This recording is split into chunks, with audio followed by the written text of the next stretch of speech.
ओम शांति। क्या दुआएं देते चलो सबको,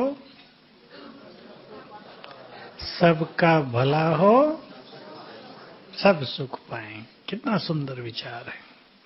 और ये दिल से दुआएं देते ही दिल में क्या होगा? सुख मिलेगा। खुशी अलग चीज है, सुख मिलेगा बहुत।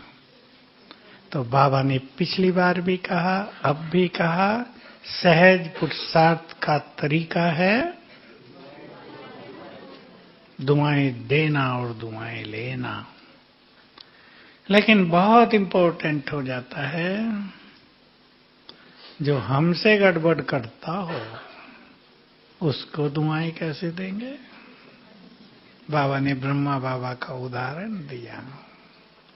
सबसे ज्यादा अपोजिशन हुआ, अपोजिशन माना विरोध, और सबसे बड़ी, बोलो भाई लोग, पोजीशन पाई, पद सबसे बड़ा, स्टेटस मिला।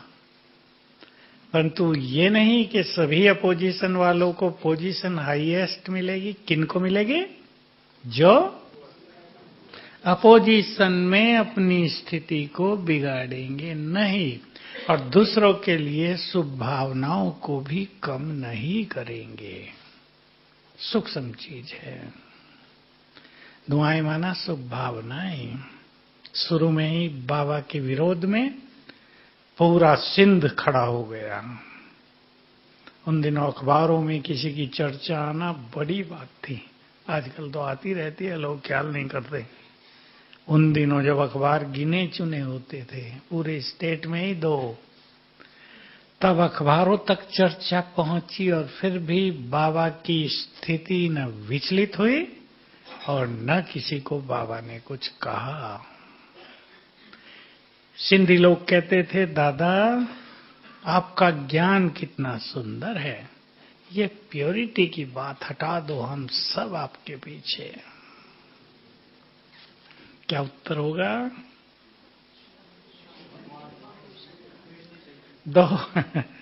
दो उत्तर थे। एक तो ये आज्ञा मैंने नहीं दी, ये शिव बाबा की आज्ञा है।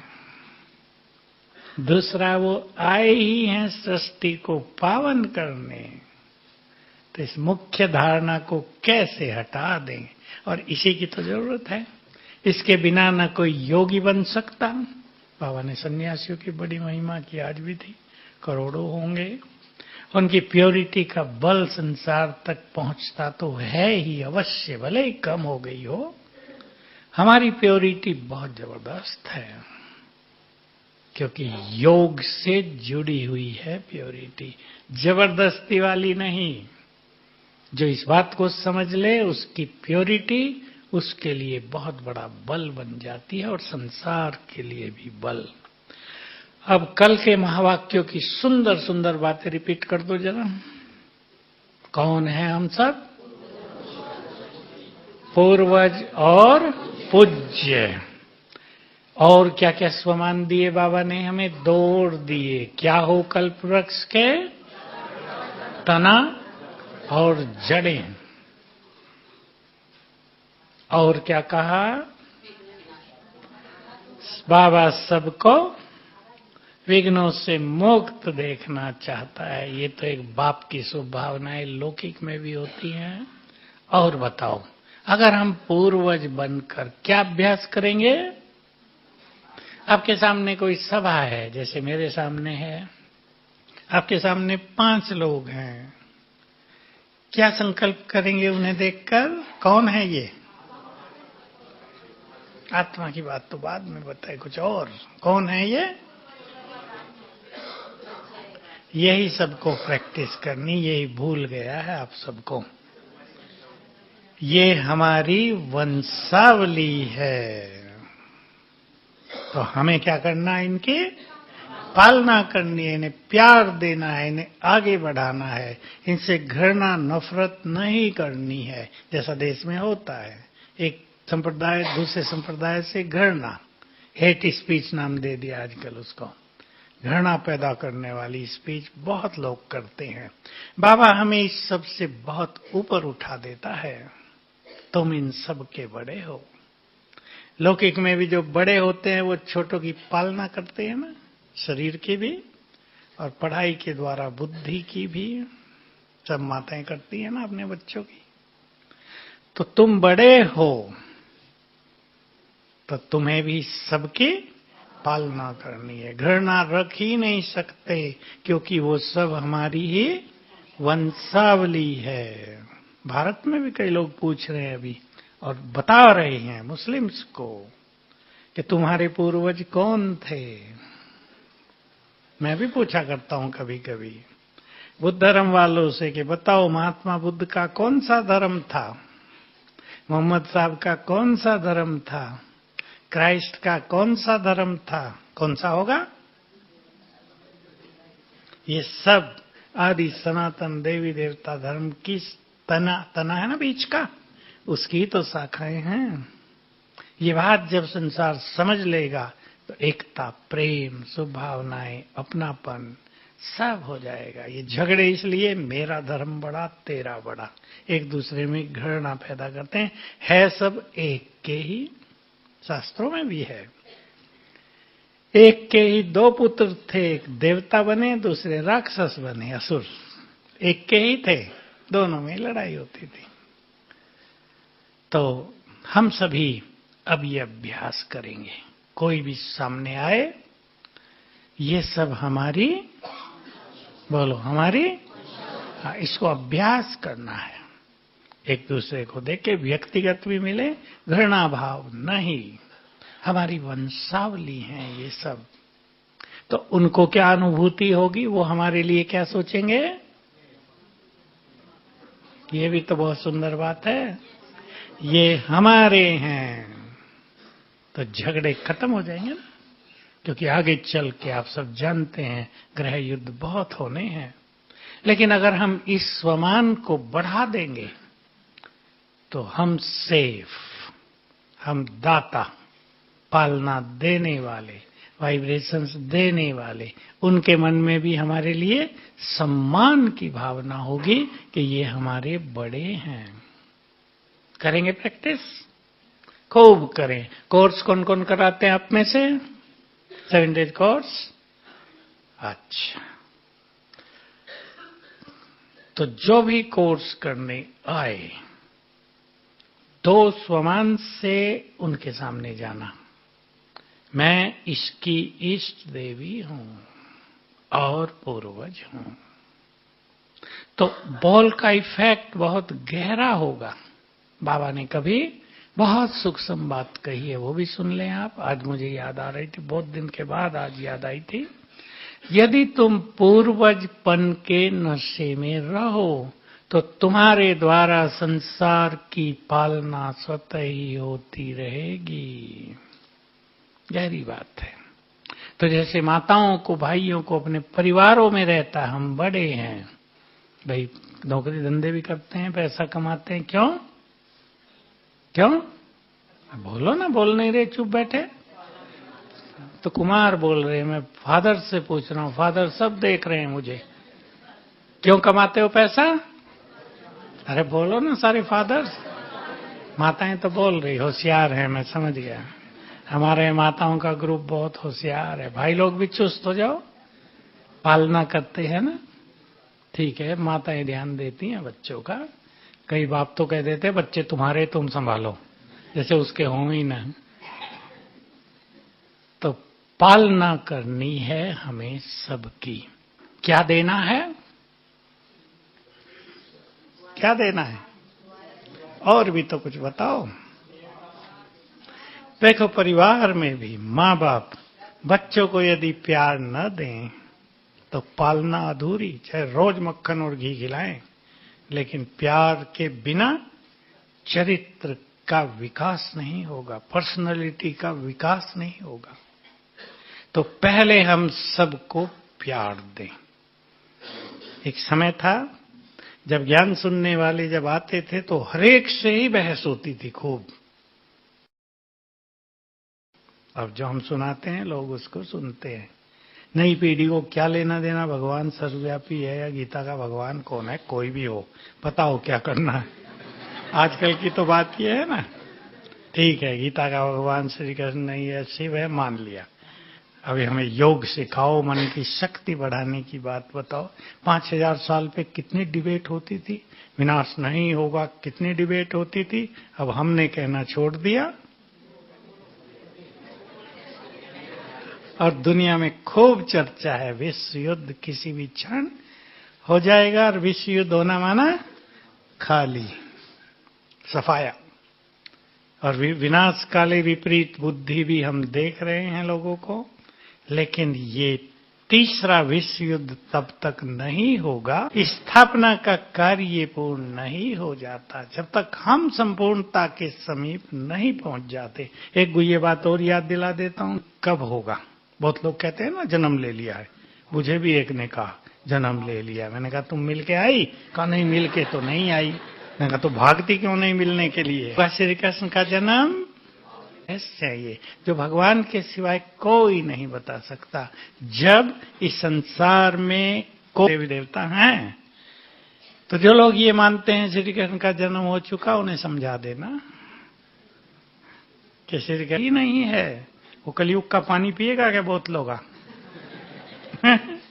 हाल ही बुरा है। जरूरत है। दुख बढ़ रहा है, बहुत बहुत दुख बढ़ रहा है। पता चलता है बहुत बढ़ रहा। आज एक माता आई, दुखी दुखी, मेरी तो सुना ही नहीं, अपना दुख ही सुना है। फिर मेरी साथी बहन थी, उसने कहा अरे भाई अब दुख के वातावरण यहाँ न बनाओ, रोए रोए जीना नहीं है मुझे। अब मैं उसे कैसे कहूँ मर जाओ, नहीं तो मेरे पे पाप आ जाएगा। पति ने ये किया, जन्म से ही कष्ट पाया है, लड़की है वो बहुत गुस्सा करती है, मारती है मुझे जीना ही नहीं है। मैं उसका दुख देख के सोच रहा था, इसको पता नहीं कि ये सब क्या है, कर्मों का खेल है। जब मनुष्य कर्म करता है तब तो बड़ा खुश होता है। और कितने लोग कहते हैं अरे अब तो कर लो, जब फल मिलेगा देखा जाएगा, किसने देखा है कल। और जब मिलता है तब कल काल बन जाता है। होता है नहीं? 2 रोज आते हैं मेरे पास ऐसे, अचानक मृत्यु हो गई है 2-3 लोगों की। अब माताएं कैसे सहन करें उसे? होता ही नहीं। बेचारों को कमाने खाने का भी नहीं, कुछ कमाने वाला ही कोई नहीं बचा। प्रैक्टिकल समस्या होती है। तो हम सब कौन सी सकाश देंगे? शक्तियों की, ताकि आत्माओं को धीरज मिले, ताकि आत्माओं को कुछ बल मिले, कुछ राहत मिले। एक सुंदर बात थी, जो अच्छे पुरुषार्थी आप में से हैं वो ले ले उसे। कौन कौन बैठे यहाँ अच्छे पुरुषार्थी? देखो फिर भी माताओं ने हाथ नहीं उठाया। मैंने जानबूझ के तो कहा था, फिर भी माताएं सोच रही हम तो अच्छे हैं ही नहीं, तो बुरे हैं नहीं, सब अच्छे पुरुषार्थी। हाथ उठाओ अच्छे पुरुषार्थी। अब आई उमंग थोड़ी। तो सभी अच्छे पुरुषार्थी याद रखेंगे कल की बात बाबा की। हम पूर्वज हैं, हमें अपने कर्तव्यों को भूलना नहीं है। बहुत ही सुंदर बात है। इसको याद करेंगे तो देते ही रहेंगे। कोई हमें गाली भी दे, हमें तो देना ही है। गाली तो इसलिए दे रहे हैं कि समझ नहीं पा रहे हमारी बात को, बोल नहीं रहे पर खाते हैं। माताओं की सेंस है, अपनी शक्तियों को पहचानेंगे सभी। शिव की शक्ति मिली हुई है हमें, कमजोर हम नहीं हैं। तो कर्तव्यों को याद रखना है। एक डॉक्टर है, उसका कर्तव्य उसको याद रहता है या नहीं? बेचारा खाना भी खा रहा हो और कोई तड़फता हुआ आ जाए, उठ के भी दवाई लिखेगा, भाई ये ले लो खा लो। कर्तव्य है। हर व्यक्ति का संसार में कुछ कर्तव्य होता है। हमारा कर्तव्य है सबको देना। तो बहुत अच्छा अभ्यास करेंगे। फिर मैं वही बात कह रहा हूं, जो तीव्र पुरुषार्थी हैं बस ग्लोब के ऊपर विराजमान हैं, और कुछ भी ना हो तो इतना ही कर लेना, मैं लाइट हाउस माइट हाउस पूर्वज हूं। अंग अंग से किरणें फैल रही हैं, कभी शक्तियों की, कभी शांति की, कभी ज्ञान का प्रकाश फैल रहा है। सिंपल ये अभ्यास सभी को रखना है। पसंद है भाई लोग? करना है। जो जितना ज्यादा करेंगे उसका जीवन उतना ही निर्विघ्न होगा। ये दुआएं हैं सबसे बड़ी। मोटी दुआएं तो दुनिया में भी लोग एक दूसरे को देते हैं। बच्चों के सिर पे आप हाथ रख देते हैं, अच्छे अच्छे मुख से शब्द बोलते हैं, दुनिया में भी लोग अच्छे अच्छे बोलते हैं। लेकिन हमारी दुआएं हमारी सकाश है।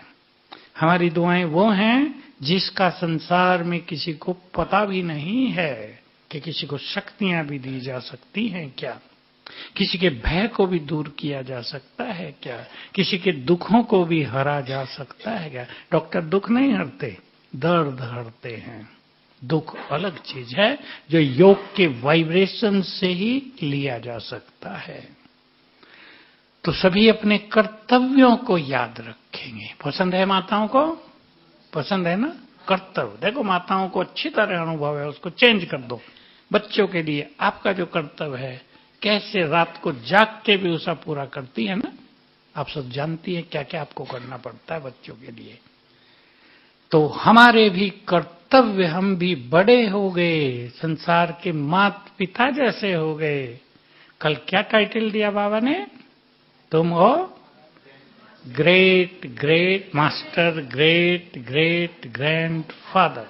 ब्रह्मा के बच्चे हो, ब्रह्मा के समान। गुरु माता का टाइटल भी दिया ना साकार मुरली में। माताओं बहनों को बाबा गुरु बना देता है। गुरु माना जो सबके सदगति करे। आप गुरु बैठी हो सब। गुरु माना जो सबको राह दिखाए। और बड़ी बड़ी बातें तो ये हैं जो हम कर रहे हैं। शक्ति दे, शांति दे, ये तो किसी को आता भी नहीं। दुनिया में लोग 3 मिनट साइलेंस करा देते हैं, कोई मृत्यु हो गई, चलो भाई 3 मिनट शांति। लेकिन शांति दें कैसे, ये किसी को पता नहीं है। हम सब ये बात जानते हैं।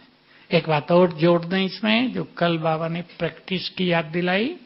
शुरू में यज्ञ में बाबा ने बहुत प्रैक्टिस कराई थी। परमात्मा का ज्ञान इतना ज्यादा नहीं था, हम उसके बच्चे हैं इतने तक ही था। लेकिन आत्मा समझ, आत्मा को देखना, मैं आत्मा आत्मा से बात कर रही हूं, ये प्रैक्टिस बहुत कराई थी। तो याद रखेंगे। अब गुरु ये बात सुन ले सभी। दूसरों को आत्मा देखना माना उन्हें सकाश मिलना। बाबा के शब्द थे साकार में। दूसरों को आत्मा देखना माना उन्हें करंट देना। जिस स्वमान में हम स्थित होंगे वही वाइब्रेशंस दूसरों को जाएंगे अगर हम उन्हें चमकती हुई आत्मा देखेंगे। हमने अभ्यास कर लिया, मैं शांति की देवी हूं, मैं शांत हूं, शांति की शक्ति से भरपूर हूं। और दूसरों को आत्मा देखा, बच्चों को आत्मा देखना, आपकी शांति बच्चों पर पहुंच जाएगी। होता है ना घरों में, कोई बच्चा भाई लड़ाई बहुत करता है, कोई बुरे संग में है, आप उन्हें इस तरह शांति देना। कहने से तो नहीं होगा ना। आजकल समय ऐसा आ गया कि पहले वाला थोड़ा है कि बच्चे माँ बाप का सम्मान करते हैं, जो आप कहो जी हजूर। आजकल तो 2 की 4 सुनाएंगे। समय बदल गया ना, समय बिगड़ गया है। आप इस तरह अभ्यास करना, मैं शिव शक्ति हूं, आत्मा देखा, शक्तियां जाने लगी। मैं पवित्रता का फरिश्ता हूं, आत्मा देखा, पवित्र वाइब्रेशंस जाने लगे। सिंपल अभ्यास है। धुन लगा दें जब तक आप मधुबन में हैं। कौन कौन सेवा में हैं यहाँ हाथ उठाओ। बहुत सारे भाई बहन, लगभग सभी। धुन लगा दो यहाँ तो बहुत दिखते हैं ना। नीचे से भी घूमने आ रहे बहुत, रोज हजारों। ये 3 अभ्यास थोड़ी देर भी, कोई ये ना सोचे हमें सारा दिन रटते रहना है। आप फिक्स कर दो भाई 5 बार हमें ये अभ्यास कर देना दिन में, ट्रैफिक कंट्रोल पे कर देना है। ये सकाश देने की इस तरह की सेवा इस विधि से बिल्कुल सहज। भूल जाओ कि मुझे परम धाम में देना है। कई लोग ये पूछते हैं सकाश परम धाम में देनी है सूक्ष्म वतन में। मैं कहता हूं दोनों ही जगह नहीं, सकाश तो यहां देनी ना। परम धाम में किसको सकाश देंगे? परम धाम में नहीं, सकाश यहां देनी है। तो ये सरल विधि सभी अपनाएंगे। पसंद है? करेंगी माताएं? अपने घर से शुरू करो, बच्चों से शुरू करो, पति से, और सास ससुर हों उनसे, उन्हें आत्मा देखो अपने भिन्न भिन्न स्वमान में रहकर, और उसका परिणाम देखो। परिणाम स्वमान में स्थित होने से क्या मिलेगा? सम्मान। ये बहुत प्रश्नों का उत्तर है। जो भाई बहनें ये कहते हैं जब से ज्ञान में आए परिवार वाले सब विरोधी हो गए, दुश्मन बन गए हैं, निकल जाओ घर से। स्वमान बढ़ा दो, सम्मान आपके पीछे पीछे आएगा। अशरीरीपन का अभ्यास कर लें। जो जितने देह से न्यारे वो उतने ही सबके। देखो कौन प्यार नहीं करेगा? भगवान के माँ-बाप गलत थोड़ा ही हो सकते हैं। ये बड़ी सूक्ष्म आध्यात्म के रहस्य हैं। पर होता क्या, जब घरों में विरोध होता है, अविरोध तो होता है, ये कोई भक्ति बहुत करे लोग विरोध करेंगे, ज्ञान में धारणाओं में चलें लोग विरोध करेंगे, ये तो हमें मानना ही पड़ेगा। लेकिन होता क्या है कि उनके विरोध में आत्मा इतनी डाउन हो जाती है कि ये अभ्यास करने ही भूल जाती है। मैं इष्ट देवी हूं तो ये मुझे तंग क्यों कर रहे, मेरी पूजा क्यों नहीं करते? इष्ट देवी बन जाओ, पूजा होने लगेगी। बन के तो देखो, ध्यान देना पड़ेगा। इष्ट देवियों को क्रोध आएगा तो कोई मानेगा ये इष्ट देवी है? ज्वाला देवी नाम पड़ जाएगा फिर तो। हम कल्प वृक्ष की जड़ें हैं और तना है। अब इस पे गहराई से चिंतन करेंगे। तना आधार होता है पूरे वृक्ष का। तना मजबूत है, किसी का तना छोटा सा हो, जैसे गेहूं का तना पतली सी बाली वो होती है ना डंडी, तो तेज हवा चलेगी सब गिर जाएंगे। और किसी का तना बहुत मोटा हो, सबसे मोटा तना किसका होता है? पीपल के पेड़ का। पीपल का, बड़ से भी ज्यादा पीपल। कितना भी तूफान होता रहे, टहनी टूट सकती हैं, वृक्ष गिरेगा नहीं। हम तने हैं, इसलिए हमसे निकली हुई सभी धर्मों की शाखाएं हमसे जुड़ी हैं। बहुत अच्छी तरह विचार करेंगे। हम कल्प वृक्ष की जड़ें हैं, जड़ों में बैठ के तपस्या कर रहे हैं, और हम स्वयं जड़ें भी हैं। कल्प वृक्ष की जड़ें मजबूत होंगी तो वृक्ष बहुत पावरफुल होगा। और जड़ें ऊपर ऊपर हों, थोड़ा भी तूफान चलेगा गिर जाएगा। हम देखते हैं कई पेड़ों की, यहाँ तो गिरते रहते हैं ना पेड़ आबू में, कई पेड़ों की जड़ें बस 2-2 फुट थोड़ी फैली हुई, 1-1 फुट ही, और जैसे तूफान आया मिट्टी को हटा के वो गिर गए। और कई पेड़ों की जड़ें बहुत गहरी, 10 फुट 15 फुट मजबूत, गिरते ही नहीं। हम जड़ें हैं। जड़ों के द्वारा क्या जाता है वृक्ष को? भोजन और पानी, खाद पानी। हम जड़ें हैं, हमारे द्वारा पूरे कल्प वृक्ष की पालना होती है। भोजन जा रहा है। हमारे संकल्प अनेक आत्माओं को बल देंगे। अब ध्यान से सुन लें और सबको करेंगे। हमारी खुशी अनेकों के तनाव मिटाएगी। हमारी शांति अनेकों के चित्त को शांत करेगी। हमारा आध्यात्मिक सुख अनेकों के दुख हरेगा। ऑटोमेटिक है। हमारी प्योरिटी, बोलो प्योरिटी क्या करेगी? सुख शांति भी देगी। और हमारी प्योरिटी सभी आत्माओं की मूल संस्कार प्योरिटी को जगाएगी। प्योरिटी मूल संस्कार है ना। हमारी प्योरिटी अनेक आत्माओं को निष्पाप करेगी। प्योरिटी जिनके पास है वही संसार की सबसे बड़ी पुण्य आत्माएं हैं। सब समझ लें। जिसके पास जितनी प्योरिटी वो उतनी ही पुण्य आत्मा। जिसके पास जितनी प्योरिटी उस धर्म को उतना ही ज्यादा बल। और जिस धर्म में प्योरिटी नष्ट हो गई, समझो वो धर्म हिंसा पर आ जाएगा, क्रूरता बढ़ जाएगी, वो आपस में ही लड़ मरेंगे। धर्म की शक्ति नष्ट हो गई। इसलिए बाबा ने पूरे चक्र में एक नियम रख दिया। बाबा ने कहो या ड्रामा बनाया, हमेशा ही पवित्र आत्माएं ऊपर से नीचे आती ही रहती हैं, सतयुग के पहले दिन से कलयुग के आखिरी दिन तक। तो ये जो आत्माएं आती हैं ये होती हैं पवित्र, उनके कारण इस संसार को पवित्रता का बल मिलता रहता। अभी आप देखो पिछले 50 साल में ही कितनी आत्माएं परमधाम से नीचे आ गई, कम से कम 4 अरब, 4 से भी ज्यादा। बल्कि हम जब छोटे थे हमें याद है, पता नहीं तीसरी चौथी क्लास में पढ़ते होंगे, किताबों में लिखा रहता था विश्व की आबादी 2 अरब है और अब 8 पहुंच रही है, 4 गुनी। 60-65 साल में 6 अरब आत्माएं ऊपर से आ गई। तो ये आत्माएं पवित्र होती हैं तो संसार में मानवता जीवित रहती है, नहीं तो पुराने सब कहां उतर गए?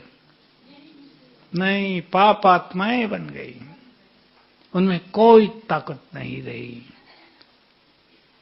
तो ध्यान देना है इस चीज पे। हमारे द्वारा कल्प वृक्ष को क्या जाएगा? एक चित्र बना ले अपने पास, हमारे सिर के ऊपर ही कल्प वृक्ष है। अभी बनाओ चित्र, हमारे सिर के ऊपर ही कल्प वृक्ष है। हमारे संकल्पों की तरंगें ऊपर कल्प वृक्ष में फैल रही हैं। व्यर्थ संकल्प होंगे तो क्या जाएगा? जैसे आजकल गंदा पानी बीमार करेगा ना, जिस तरह के उल्टे संकल्प हैं वो भी जाएंगे, और कुछ ही महान आत्माओं के पावरफुल संकल्प, महान संकल्प, पवित्र संकल्प पूरे कल्प वृक्ष को बल देंगे। बीज तो एक ही होता है ना, हम मास्टर बीज हैं, हम एक से ज्यादा हैं। हमारा बल पूरे कल्प वृक्ष को प्राप्त होगा। हम हंसेंगे तो संकल्प कर लो, सारा संसार मुस्कुराएगा, और हम रोएंगे तो संकल्प कर लो, मजा आएगा सोचने से। जब भी रोना आए सोच लेना। तुम रोती है? छोटी है? नहीं रोती। तो हम कल्प वृक्ष की जड़ें हैं। अब एक गुह्य बात पर आ जाए, जड़ें कहां रहती हैं? जड़ों को कभी संकल्प आता होगा क्या? वैसे तो जड़ हैं वो, जड़ें जड़ हैं, उन्हें संकल्प की बात नहीं, पर हम जस्ट कल्पना करें कि देखो जड़ें हम, भोजन पानी हम दे रहे आम के पेड़ को, और महिमा इस आम के पेड़ की हो रही, बड़े मीठे आम हैं, आपूस आह क्या मीठे आम हैं। कभी संकल्प आता होगा? जड़ें एक फूल की, पौधे की जड़ें जो खाद में, मिट्टी में, गारे में रहती है, उन्हें संकल्प आता होगा काम सारा हमारा, और लोग इनके फूलों की महिमा कर रहे हैं, सुगंध इनसे ले रहे हैं। आता होगा? नहीं आता। हम सभी जो जड़ें हैं वो कहां हैं? मिट्टी में नहीं, अंडरग्राउंड, गुप्त। संसार में भी हम गुप्त हैं, कोई थोड़ा ही जानता है। गाली देते होंगे आपको, कहां चली गई ओम शांति में, अपना धर्म छोड़ दिया। उन्हें पता ही नहीं कि अपना धर्म अपना लिया, तुमने छोड़ा हुआ अपना धर्म, हमने अपना लिया है। तो हम गुप्त। इसलिए आध्यात्म के मार्ग पर जिसको मान सम्मान की बहुत इच्छा होने लगे, जो मान सम्मान के पीछे भागने लगे, जो कर्म इसीलिए करें कि वहां से उनका नाम होगा, वो कल्प वृक्ष के सहारे नहीं बन सकते। कल्प वृक्ष के सहारे तो वही हैं जो अंडरग्राउंड रहकर आध्यात्म शक्ति अपने में भर लेते हैं, बल देती हैं ऐसी महान आत्माएं संसार को। इसलिए बाबा ने पिछली मुरली में क्या कहा था? कईयों का सेवा का चार्ट तो बहुत ज्यादा है, पर खाता बहुत कम है। क्यों? सेवा के पीछे हमारे इरादा, हमारी भावनाएं क्या हैं? देख लो आप, कई लोग ज्यादा सेवा इसलिए करते हैं कि उनका नाम हो जाए, कई इसलिए करते हैं उन्हें बहुत मान मिलने लगे, कई इसलिए भी करते हैं उन्हें बहुत प्यार मिले, कई दिखावे के लिए भी करते हैं, नाम हो जाए बहुत ज्यादा। कईयों ने सेंटर बना के दे दिए, बताते ही रहते हैं ये सेंटर मैंने बनाया है। तो क्या होता है? पुण्य खत्म होते जाते, लिए खाता खत्म होता जाता है, पुण्यों का खाता बढ़ता नहीं है। तो ध्यान देंगे हम गुप्त योगी, अपने को प्रत्यक्ष करने का ख्याल न हो। जिन्हें अपने को प्रत्यक्ष करने का ख्याल होगा वो बाबा को प्रत्यक्ष नहीं कर सकेंगे। इसलिए सेवा वो श्रेष्ठ है जिसमें हमारा केवल दाता का भाव हो, लेने का नहीं। मान शान लेना है ना, धन की भी कई इच्छा रखते हैं, उनकी सेवा करते हैं जिनसे धन ज्यादा मिलेगा, ये भी नहीं। बाबा ने बहुत अच्छी बात कही थी साकार मुरली में, जल्दी नजदीक में ही, तुम किसी से कुछ मांग नहीं सकते। क्यों? तुम कामधेनु हो, सबकी इच्छाएं पूर्ण करने वाले, तुम किससे क्या मांगोगे? तुम तो दाता हो गए। ये ऊंचे स्वमान है हम सबके, सभी इन पर चिंतन करके इनको अपने जीवन में ले आए। तो तने भी, जड़ें भी, पूज्य भी और पूर्वज भी, ये चार बड़े स्वमान बाबा ने हमें इस मुरली में दिए हैं। बहुत प्रैक्टिकल में हमें इन पर काम करना है। और कोई ये बात याद आती हो आपको? हाँ, बहुत अच्छी बात थी। किसको देंगे?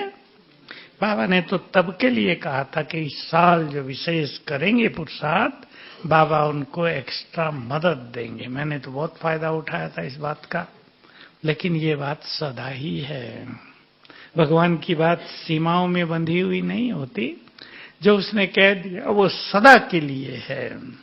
तो जितना हमें हिम्मत रखकर अपने पुरुषार्थ को तेज करेंगे, उतना ही बाबा की एक्स्ट्रा मदद मिलेगी, पुरुषार्थ हमारा और सुंदर हो जाएगा।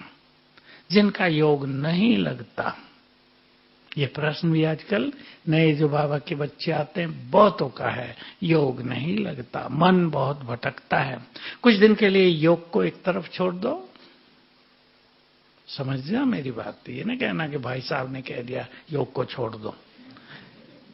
योग को पावरफुल बनाने के लिए कुछ दिन के लिए योग को एक तरफ छोड़ दो, अभ्यास करो। मैं आत्मा आंखों से आत्मा को देख रही हूं, धुन लगा दो, 21 बार करना 7 दिन में, इतना ही संकल्प। मैं आत्मा आंखों के द्वारा आत्माओं को देख रही हूं। देखो एक ही दिन में योग लगता है या नहीं, करके देख लो कल 21 बार। इसलिए मैंने कहा योग को जरा एक तरफ रख दो। दूसरा, मैं कौन सी आत्मा हूं, कल भी था ना, मैं कौन सी आत्मा हूं, 2-3 संकल्प ले लो स्वमान के, सारा दिन में 21 बार कर लो और देखो शाम तक चित्त कितना शांत हो जाता है। योगा पे ही लग जाएगा। मन उलझ गए हैं बहुतों के, दुख इतना हो गया है, परेशानी इतनी बढ़ा ली है कईयों ने सोच सोच कर कि कुछ भी अभ्यास करना नहीं आता। उनको हम सिखाते हैं सवेरे जब भी उठो और सोने से पहले 108 बार लिखो, मैं मास्टर सर्वशक्तिवान हूं। क्योंकि कुछ होता ही नहीं। उन्हें ये भी कहे ना मैं आत्मा बहुत सुख स्वरूप हूं, सोचो कहां सुख है भाई जी। बोलने से पता लगेगा इन जैसा दुखी संसार में कोई नहीं है। ये लिखने से बहुत अच्छा होगा। और जिनका थोड़ा भी अच्छा योग लगता है वो 5 स्वरूपों का अभ्यास करें। ये 5 स्वरूपों का अभ्यास हमारी बहुत सुंदर साधना है। इससे वो संस्कार हमारे वर्तमान जीवन में आएंगे जो हमारे आदि स्वरूप में हैं, जो हमारे पूज्य स्वरूप में हैं, जो फरिश्ते स्वरूप में हैं, वो सब संस्कार जीवन में आने लगेंगे। चित्त शांत भी हो जाएगा। बड़ी चीज साधनाओं में, संसार में भी, सुख शांति के लिए भी एकाग्रता ही तो है। इन सब से एकाग्रता बहुत बढ़ जाएगी। बस इसके पीछे एक ही संकल्प है, एक राज है कि हम अपने को सुंदर काम दें। मन को हम काम नहीं देते तो मन उलझ जाता है, भटक जाता है, परेशानियों में आ जाता है। तो 5 स्वरूपों का अभ्यास भी करेंगे और बाबा ने 4 धाम की यात्रा भी सिखा दी है। केवल 4 धाम में बैठने से काम नहीं चलेगा, घर बैठे भी आप कर सकते हैं बहुत अच्छे चिंतन के साथ। तो पूर्वज की स्मृति सबको पक्की करनी है इस मुरली से। पूर्वज और पूज्य दोनों ही बड़े, छोटे नहीं। तना और जड़े दोनों ही जिम्मेदार, लापरवाह नहीं। इनकी स्मृति रखेंगे, बहुत सुंदर अवस्था बन जाएगी। ओम शांति।